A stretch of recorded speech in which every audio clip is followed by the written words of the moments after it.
आऊज़ुबिल्लाहिमिनश्शैतानिर्रजीम बिस्मिल्लाहिर्रहमानिर्रहीम। अस्सलाम वालेकुम दोस्तों, मैं हूं मोहसिन रज़ा और आप लोग देख रहे हैं virtual student support services YouTube channel. दोस्तों, आज की जो मेरी वीडियो है वो CS 614 यानी कि डेटा वेयर हाउसिंग की जो हमारी असाइनमेंट नंबर 1 आई हुई है फाल 2020 की, उस हवाले से है। दोस्तों, असाइनमेंट शुरू करने से पहले मैं आपको बताता चलूं कि मेरे 2 यूट्यूब चैनल और भी हैं, जिसमें एक 24/7 टीचर्स ऑनलाइन है और दूसरा की टू सक्सेस है। दोस्तों, टीचर्स ऑनलाइन के ऊपर मेरे अपने रिकॉर्डेड ऑलमोस्ट कोई 20 सब्जेक्ट के लेक्चर्स अवेलेबल हैं। तो मेरी तमाम दोस्तों से गुजारिश यही है कि वो टीचर्स ऑनलाइन और की टू सक्सेस को ज़रूर विजिट करें। उनके जो URL हैं आपको स्क्रीन के ऊपर भी नज़र आ रहे हैं और इस वीडियो की डिस्क्रिप्शन में भी मिल जाएंगे। आप इनको विजिट करें और इनको भी सब्सक्राइब करते हुए, जैसे आपने मुझे वर्चुअल स्टूडेंट सपोर्ट सर्विसेज में सपोर्ट किया है, वैसे ही वहाँ पे भी सपोर्ट करें। दोस्तों, बढ़ते हैं हम अपनी डेटावेयर हाउस की असाइनमेंट की तरफ। तो हम सबसे पहले, जैसे हमारी रवायत है कि हम सबसे पहले जो है वो रिक्वायरमेंट्स को देखते हैं। दोस्तों, इस असाइनमेंट के अंदर हमें 2 क्वेश्चन दिए गए हैं। You have seen the first question on the screen. Consider the following part of ERD entity relationship diagram of a product inventory system. हमें जो है यहाँ स्क्रीन के ऊपर एक प्रोडक्ट इन्वेंट्री सिस्टम की entity relationship diagram नजर आ रही है, in which we have seen the 2 entities. The first one is the product and the second one is the customer. You are also seen the different attributes related to the product and the customer. आपको product के against product ID, product name और product price नजर आ रहा है, और customer के against आपको जो उसके एट्रीब्यूट नजर आ रहे हैं, they are customer ID and customer name. अब हमने करना क्या है इसका, which denormalization technique will be used for the given ERD part? You are required to mention the name of the technique, apply this technique on the given ERD and provide the resultant denormalized table. हमने क्या करना है, first of all we have identified the technique. हमने पहले जो है वो technique बतानी है कि which we have been identify for this ERD. Then we have applied that technique which we have been identified on that ERD. उसको फिर हमने इस ERD के ऊपर अप्लाई करना है। और तीसरी चीज इसमें यह है कि आखिर के अंदर हमने रिजल्टेंट टेबल भी देना है। तो दोस्तों, ये 3 काम करने हैं एक क्वेश्चन के अंदर। देखें, अगर हम रिक्वायरमेंट्स ठीक से नहीं पढ़ेंगे तो हमें पता ही नहीं चलेगा कि हमने क्वेश्चन के अंदर करना क्या है। तो इसलिए मैं सबसे पहले जो है अपनी हर वीडियो के अंदर जो है वो रिक्वायरमेंट्स के ऊपर फोकस करता हूं। दूसरी जो हमारी बात है, या दूसरा जो हमारा क्वेश्चन है, उसकी डिटेल आप लोगों को नजर आ रही है। Consider the following information about the tables master and detail. हमें जो है वो 2 टेबल्स दिए गए हैं। The first one is the master table and the second one is the detail table, और उनके अंदर फिर हमें कुछ इंफॉर्मेशन दी गई है। मास्टर टेबल के अंदर हमें हेडर 5 दिया गया 30 बाइट्स का, नंबर ऑफ रिकॉर्ड आपके यहाँ पे 50,000 बाइट्स हैं। अब यहाँ पे टेबल 2 जो हमारा डिटेल टेबल है, इसमें हेडर 5 जो है वो 50 बाइट का है और इसके जो नंबर ऑफ रिकॉर्ड हैं वो 30 मिलियन बाइट हैं। अब हमने इसका क्या करना है, suppose you have to apply the pre joint denormalization technique on the given table. हमने इन टेबल के ऊपर जो है वो प्री ज्वाइंट टेक्निक यूज की है। You are now required to calculate the 5 of resultant table in gigabyte. अब जो है हमने इन दोनों टेबल्स को जो है वो जो प्री ज्वाइन किया है उसका जो है हमने 5 फाइंड आउट करना है, लेकिन the 5 must be in gigabyte, यानी कि आपका वो जो 5 आप फाइंड करेंगे वो जीबी के अंदर होना चाहिए। और हमें देखें जो इंफॉर्मेशन दी जा रही है वो बाइट्स के अंदर दी जा रही है। तो हमें ये जो मेजरमेंट है ये हमें पता होनी चाहिए कि सबसे जो छोटा यूनिट है वो कौन सा है और फिर सबसे बड़ा यूनिट कौन सा है। ये भी हम आज के ही इसी लेक्चर के अंदर पढ़ेंगे। The reference column in these 2 table in is of 8 byte, और इनका जो रेफरेंस टेबल है वो 8 बाइट का है। The number of record in denormalized table will be 30 million. ये एक हिंट दिया हुआ है और ये ऊपर भी यही बात लिखी हुई है। तो दोस्तों, ये है हमारी इस असाइनमेंट की रिक्वायरमेंट्स। तो हम बढ़ते हैं अपनी इस असाइनमेंट के सोल्यूशन की तरफ। तो आपको जो है वो फर्स्ट क्वेश्चन का जो है वो सोल्यूशन आपको स्क्रीन के ऊपर अब मैं दिखाने वाला हूं। अब इसको जो है सोल्यूशन को मैंने 3 ही हिस्सों के अंदर डिवाइड किया है। जैसे मैंने आपको बताया था कि इस क्वेश्चन के जो है वो 3 हिस्से हैं। पहला हिस्सा क्या है? पहले हिस्से के अंदर जो है हमने टेक्निक आइडेंटिफाई करनी है जो हम उस ईआरडी एंटिटी रिलेशनशिप डायग्राम के ऊपर अप्लाई करेंगे। हमारे पास जो है वो डी नॉर्मलाइजेशन के लिए डिफरेंट टेक्निक्स हैं, ऑलमोस्ट 5 टेक्निक हैं। वो यहाँ पे स्क्रीन के ऊपर बारी बारी में आपको दिखा देता हूं। पहली जो टेक्निक है इसको हम कोलैप्सिंग टेबल कहते हैं कि टेबल्स को आपस में जोड़ देना। दूसरी जो है इसको हम प्री ज्वाइनिंग कहते हैं, यानी कि आप टेबल्स को इकट्ठा कर दें या उनको अलग अलग कर दें। इसके बाद जो तीसरी टेक्निक है वो है स्प्लिटिंग टेबल। ये भी है कि आपको टेबल को तोड़ के अलग कर दें। आप हॉरिजॉन्टली भी कर सकते हो, वर्टिकली भी कर सकते हो। इसके बाद आपके पास जो अगली टेक्निक है that is known as adding redundant column, कि जो कॉलम आपके बार बार रिपीट हो रहे हैं आप उन कॉलम्स को इकट्ठा करके एक टेबल बना दें। इसके बाद आपके पास जो आखिरी टेक्निक है वो है डिराइव्ड एट्रीब्यूट, कि उन टेबल्स के जो कॉमन एट्रीब्यूट्स हैं या जो डिराइव्ड एट्रीब्यूट्स हैं उनको आप जोड़ के एक नया टेबल बना दें। तो ये डिफरेंट हमारे पास जो है 5 collapsing table, pre join, splitting table, adding redundant column और डिराइव्ड एट्रीब्यूट, ये 5 हमारे पास जो है टेक्निक्स हैं डी नॉर्मलाइजेशन की। हमें जो क्वेश्चन दिया गया है, हमें एक एंटिटी रिलेशनशिप डायग्राम दी गई है और हमें बताया गया, बल्कि हमसे पूछा गया है कि हम इसमें से कौन सी टेक्निक जो है वो यूज करेंगे। अभी मैंने आपको इनकी विद इन डिटेल एक्सप्लेनेशन बताई। तो दोस्तों मैंने इस असाइनमेंट के सोल्यूशन के लिए जो टेक्निक सेलेक्ट की है वो सेकंड वाली, यानी कि प्री ज्वाइनिंग वाली जो टेक्निक है उसको सिलेक्ट किया है और उसको देखे मैंने हाईलाइट भी कर दिया, उसका कलर भी येलो हो गया और बॉर्डर भी उसके गिर्द आ गया है। तो हमने अपने फर्स्ट स्टेप के अंदर जो है वो यही करना है कि टेक्निक बतानी है कि जो हम टेक्निक इस्तेमाल करेंगे। अब दूसरे स्टेप के अंदर हम लोगों ने क्या करना है? दूसरे स्टेप के अंदर हमने उस ईआरडी को कन्वर्ट करना है इनटू टेबल्स, डिफरेंट टेबल्स के ऊपर। अब वो कैसे कन्वर्ट किया? अब उसके अंदर हमारे पास 2 टेबल्स थे। The first one is the product और the second one is the हमारे पास वो जो कस्टमर था उसका टेबल था।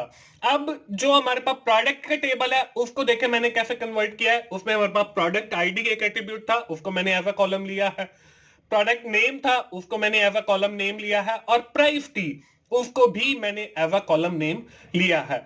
अब ये हमारे पास एक टेबल प्रोडक्ट का आ गया। अब हमारे पास जो दूसरा टेबल था वो हमारे पास था कस्टमर का। अब कस्टमर के अगेंस्ट हमारे पास 2 एट्रीब्यूट थे। The first one is the customer ID and the second one is the customer name.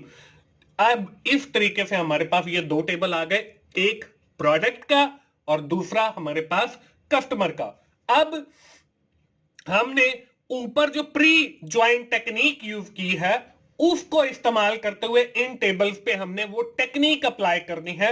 और after applying the said above technique of pre join the result will be, वो मैंने आपको तीसरे part के अंदर दिखाए हैं जिसको हम प्री ज्वाइन या थर्ड पार्ट कहेंगे। इसके अंदर क्या है? इसके अंदर प्री ज्वाइनिंग टेक्निक के अंदर हम क्या करते हैं कि हमारे जितने भी टेबल्स होते हैं उनके जितने भी एट्रीब्यूट्स होते हैं उन सब का हम एक टेबल बना देते हैं। इसको हम डी नॉर्मलाइजेशन भी कहते हैं। तो यहाँ पे नॉर्मलाइजेशन है, ऊपर जो आपको नजर आ रही है 2 टेबल। अगर हम इसको डी नॉर्मलाइज करते हैं by applying the pre join technique तो फिर हमारे पास एक ही टेबल आ जाएगा। अब इसमें देखें product ID, product name, product price, customer ID, customer name, ये हमारे पास एक ही टेबल आ गया after applying the pre-join technique which we have been identified in our step number 1, जो हमने वहां पे आइडेंटिफाई की है। तो दोस्तों ये है हमारे क्वेश्चन नंबर 1 का सॉल्यूशन। मुझे उम्मीद है आप लोगों को ये जो आइडिया मैंने आपको दिया है ये क्लियर हो गया होगा। अब दोस्तों हम बढ़ते हैं अपने क्वेश्चन नंबर 2 की तरफ। क्वेश्चन नंबर 2 पर जाने से पहले दोस्तों मैं आपको बताता चलूं कि मेरी जितनी भी वीडियोस होती हैं उनकी कोई पीडीएफ फाइल या कोई फाइल्स नहीं होती। हाँ, अलबत्ता अगर कोई स्टूडेंट जो है वो मुझे चार्जेस पे करता है इन असाइनमेंट्स के अगेंस्ट, तो उसको मैं वो फाइल बनाकर दे देता हूं। तो आप लोग जो है वो कमेंट में मुझसे फाइल रिक्वायर ना किया करें, बल्कि अगर कोई बनवाना चाहता है तो मेरे जो चार्जेस हैं वो आप पे कर दें, तो मैं इंशाल्लाह आप लोगों को भी ये बना दिया करूंगा। उसके बाद हमारे पास जो दूसरा क्वेश्चन है वो था, हमें कुछ इंफॉर्मेशन दी गई है, बल्कि दो टेबल दिए गए हैं जो कि आपको स्क्रीन के ऊपर नजर आ रहे हैं। इसमें मास्टर टेबल है टेबल 1 और डिटेल टेबल है टेबल 2। इसमें हमें एक हेडर 5 दिया गया है और दूसरा हमें नंबर ऑफ रिकॉर्ड्स दिए गए हैं। उसके बाद हमें एक रेफरेंस कॉलम 8 बाइट का दिया गया और हमसे पूछा ये गया कि हमारा जो डीनॉर्मलाइजेशन के बाद रिजल्टेंट टेबल होगा उसका साइज कितना होगा, और वो जो साइज है हमने जीबी के अंदर बताना है। अब दोस्तों हमारे पास जो मेजरमेंट स्केल है उसमें जो छोटी सबसे छोटी इकाई है उसको हम बिट्स कहते हैं, कि 8 बिट्स जो हैं वो हमारी मिल के एक हमारा बाइट बनाती हैं। अब इसी तरह 1000 जब बाइट या 1024 भी कहीं पर पढ़ा जाता है, तो 1000 जब बाइट्स मिलेंगे तो वो हमारे पास जो है हम एक एमबी बनाएंगे, और इसी तरह जब 1000 एमबी मिलेंगे तो वो हमारे पास 1 जीबी बनाएंगे। तो हमने जो रिजल्ट है वो जीबी के अंदर देना है। अब हम इस क्वेश्चन को कैसे सॉल्व करेंगे, इसके लिए हम यूज करेंगे एक फॉर्मूला। फॉर्मूला जो है वो आपको स्क्रीन के ऊपर नजर आ रहा है। फॉर्मूला क्या है, हेडर साइज डिटेल टेबल, उसके बाद उसके अंदर ऐड करेंगे हेडर साइज मास्टर टेबल, उसमें से माइनस करेंगे हेडर की आईडी और उसको सारे को मल्टीप्लाई करेंगे रिकॉर्ड इन डिटेल टेबल, कि आपके जो डिटेल टेबल है ऊपर आपको नजर आ रहा है उसके जो नंबर ऑफ रिकॉर्ड्स हैं उसके साथ हम फिर होल को मल्टीप्लाई करेंगे। अब हम जो है उनकी वैल्यू, अब देखिए header size of detail table, हमारे पास डिटेल टेबल ये टेबल 2 है, इसका जो हेडर साइज है वो 50 बाइट है, तो हम यहां पे पहले 50 लेंगे। Header size of master table इसको ऐड करना है, मास्टर टेबल हमारा पहले वाला है, इसका हेडर साइज जो है वो 30 बाइट है, तो हमने 30 लिया। और आगे जो है हमारे पास हेडर की आईडी, तो ये जो रेफरेंस कॉलम है जिसके अंदर 8 बाइट लिखा हुआ है that is the header of की आईडी, ये हमारा की आईडी है, तो ये हमने 8 लिया, माइनस किया और मल्टीप्लाई बाय आपके पास रिकॉर्ड इन डिटेल टेबल, आपके जो रिकॉर्ड हैं डिटेल टेबल के वो हमने लेने हैं, वो हमारे पास जो है वो 30 मिलियन है। ये यहां पे मैंने 30 मिलियन ले लिए। अब हमने इसको सॉल्व करना है क्योंकि हमने सारी वैल्यू जो है इसके अंदर पुट कर दी है। अब देखिए हम 50 प्लस 30, तो ये हमारे पास 80 बनेगा और माइनस 8 और मल्टीप्लाई बाय वही 30 मिलियन। अब आगे हमने क्या किया, 80 माइनस 8, तो ये हमारे पास 72 बना। 72 को हमने जो है वो मल्टीप्लाई करना है 30 मिलियन के साथ, तो हमारे पास जो जवाब है वो आ जाएगा 21600000 और 0। ये जो हमारा जवाब आया है ये हमारा नंबर ऑफ बाइट्स के अंदर आ गया। अब मैंने आपको बताया था कि अगर आपको वो मेजरमेंट स्केल याद है जो अभी मैंने थोड़ी देर पहले बताया, उसमें हम क्या कर रहे थे कि एक मेजरमेंट स्केल से दूसरे पर जब जा रहे थे तो हम उसको मल्टीप्लाई कर रहे थे विद 1000 के साथ। तो अब हमने यहां पे क्या करना है, अगर हम इन 216000000 और 0 को अगर कन्वर्ट करना है जीबी के अंदर, तो हम उसको डिवाइड करते जाएंगे 1000 से, यानी कि 2160000 को हम डिवाइड करेंगे 1000 के साथ, फिर 1000 के साथ और फिर 1000 के साथ, तो हमारे पास जो जवाब आएगा वो जीबी के अंदर आ जाएगा। इन तीनों डिवीजन के बाद जो है जो जवाब आया है वो मेरे पास 2.16 आया है। तो दोस्तों इस तरीके से जो है मैंने ये क्वेश्चन नंबर 2 को सॉल्व किया है। मुझे उम्मीद है कि आपको ये जो मैंने आइडिया दिया है इंशाल्लाह इसकी समझ आ गई होगी और यकीनन आप इसको वेरीफाई कर लेंगे बिफोर सबमिटिंग योर असाइनमेंट और इसको कॉपी नहीं करेंगे। दोस्तों ये थी हमारी आज की assignment number 1 data warehouse की। उम्मीद है आप लोगों को जो आइडिया दिया है वो समझ भी आ गया होगा और यकीनन आप इसको वेरीफाई करके अपनी असाइनमेंट जो है वो सबमिट करवाएंगे। तो दोस्तों, आखिर में मैं आपको बताना चाहूंगा कि मेरा एक और YouTube चैनल है जिसका URL डिस्क्रिप्शन में है, जिसका नाम 24/7 टीचर्स ऑनलाइन है। इसके ऊपर मेरे अपने रिकॉर्डेड लेक्चर्स अवेलेबल हैं, आप उनसे भी जरूर फायदा उठाएं। दोस्तों, अगर आपको मेरी वीडियो अच्छी लगी है तो आप उन्हें लाइक कीजिए, अपने दोस्तों के साथ शेयर करें जिनका ये सब्जेक्ट है, और कमेंट जरूर किया करें ताकि मुझे पता चल सके कि आप मेरी वीडियोस के साथ एंगेज्ड हैं। और सजेशन जरूर दिया करें, अगर कहीं पर कोई मिस्टेक है तो आप उसको अपने एंड पे ठीक भी किया करें, मुझे भी बता दिया करें। और दोस्तों, मिलते हैं अगली किसी असाइनमेंट सोल्यूशन के साथ या GDP सोल्यूशन के साथ। उस वक्त तक के लिए अल्लाह हाफिज।